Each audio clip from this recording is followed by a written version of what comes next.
Good evening, folks. Let me be the first to welcome you to the Alabama Slamma pregame show. I'm Harry QCA here live with Dick Burns from the heart of Dixieland, Alabama. Dick Burns, my colleague, veteran, and senior consultant. Take it away. We have been together for many a year, Harry QCA, and I tell you what, I've enjoyed every second of it. We are actually about to give you quite the event. It's a second annual, and Harry, you couldn't be more right about it. The event just keeps getting bigger and bigger. I compare it to La Vitra, something of that size. It's just non-stop. Last year, maybe 6. This year, we've almost doubled in the contenders in our field. Unfortunately, the purse is actually in the red this year. Yeah. Or should I say redhead? Last night, though, she was smoking when she came in. She came at 1:15. Hotel room. What are you talking? Like Smoking. 5'8", 5'9". Oh my!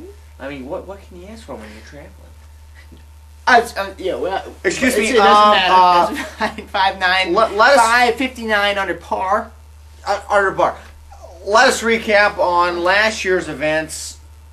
Dick, take us away. I tell you what, Harry, it's going to be a very similar format to last year. 54-hole format. Of course, last year we spread those 54 holes over what we like to call Birmingham, Alabama, and also Auburn, Opelika, Alabama, all on the Robert Trent Jones Trail, mind you. Nonetheless, this year we have condensed everything at one host event. Capitol Hill right here in Montgomery, Alabama, hosting the 54-hole event with the judge, the senator, and the legislature. We have a very challenging 3-day event ahead of you.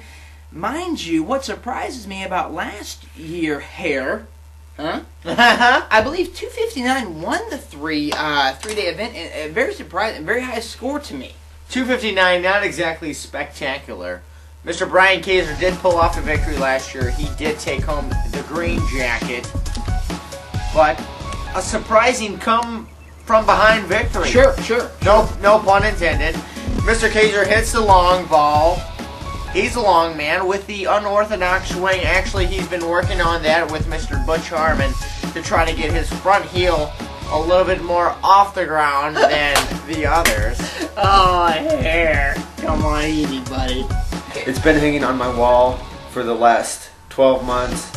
And I told Charlie on the way down, I said, Charlie, I want this in our apartment for the next year. I said, I plan on you bringing it home. If you don't know, I will. I tell you what, Morgan Upgrove not far behind last year, losing by only 2 strokes to Kaiser. He's a Tampa native right now, originally from Columbia, Missouri. The gentleman has a huge swing, although folks out there on the tour are saying that his marriage may be affecting his golf game. Beware of his long iron game because he may leave you in the dust when he's stroking that 4-iron. I lost it more than by 2 strokes. By more than 1 stroke. Going into the second day with a lead of however many strokes I had. Shot 80 the first day, great day. Come out the second day, that's just terrible. That's pathetic. You can't do that. They really don't know what's coming tomorrow. Yeah. It's just going to be balls to the wall. We know the merit game is in effect in the third-place finisher, Mr. Jared Long. Mr. Long, a.k.a. Snaphook, has been diligently working with the How to Swing a Golf Club for Dummies. Jared continues his work with the golf swing / relationships on a long-distance level. I don't know if my game right now is as solid, Mark, as I'd like it to be to take home the green jacket, honestly. I don't know. I've been messing with some grip stuff. I've been playing around with a little bit of my backswing.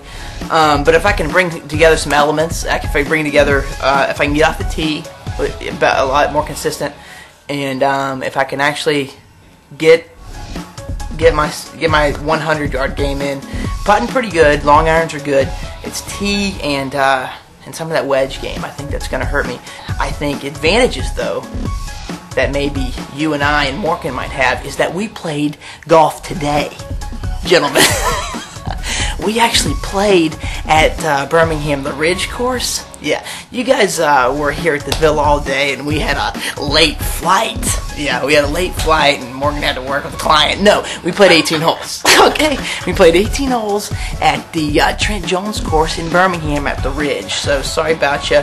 We got a little jump start. Okay, I think if one of us win, it's our game. But it's also maybe because we played 18 holes today. While you guys sat around and hit balls in the river. Okay.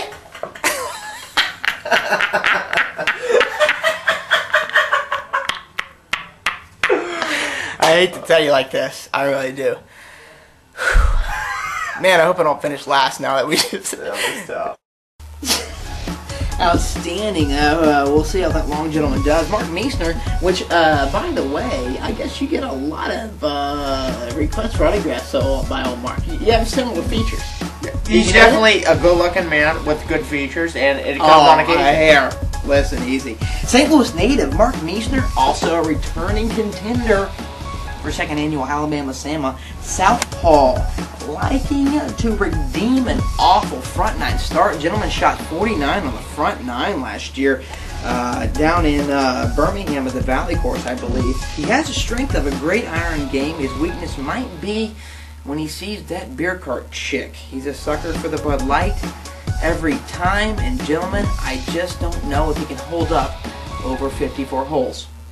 To be quite honest with you, I've looked at this a little bit through the 2 months going into the tournament, just kind of looking at driving accuracy, distance, greens and reg, and there's one person that kind of stands out to me that I've kind of been reviewing. Mr. Meisner is actually, his GIR is pretty damn high, and his putt percentage is pretty low. I think if the flat stick is working the next 3 days, I think he could probably pull off a victory. And the green jacket's been up north for the last year in the Windy City. To be honest with you, the material of the jacket is actually more fitting for somebody in St. Louis, and I know it would fit that a little better. And to be quite honest with you, there's an inside tag on the jacket, and I checked it, and it has how you wash it, dry clean, whatever. But it actually said it's coming back on flight 1596 to St. Louis, so I think we're in good shape there. The 54-hole event will test the best of the best. Will Charlie Stenger be able to hold his ground? Chuck E. Cheese has grown up playing the low-end ball, being a Chicago native, Obviously. and will continue to thread his tee shot between Michigan Avenue. You tell me, is he a Wrigley Field player? Is he a Kaminsky Field player? You tell me, can he hit the low ball? Will he survive on the Robert Trent Jones courses this week? We've got 5 people returning from last year's first annual Alabama Slamma. And they understand what Alabama golf's all about on the Robert Trent Jones course. We're not talking about Pearl Springs. No. I did take a lesson the other day, which is scary, changing things 2 days before the trip. But help? I think so. Yeah, I think it helped. But Kaiser's been firing off some good rounds. Of course, we're all streaky this early in the turn, but he's got to be the man to beat right now because he's got the green jacket. He's got the power. He does, and I kind of want anyone to win but him. I don't care if that green jacket comes back to Chicago or not. Moving on now, as we have Justin Abresh, a newcomer, silky smooth swing. The rumors swirling about him taking home that green jacket from Mr. Brian Kaiser. Also, he does have a weakness, though, that also being the ladies, as he's liable to pull out Friday night after the Prattville women have their way with him. There's predictions he may not make his Saturday tee time. Trust the GPS. Thank God we got him, because I heard we have him. I don't know. I'm assuming. Other than that, it's just kind of like, don't go for shit if you don't think you got it, because it ain't going to happen here. We'll see. I definitely don't think he's going home with it. Whether I do or not, I anticipate myself in the top few, but we'll see. I mean, you never know. I could have a head case coming up on me here in the next day or two.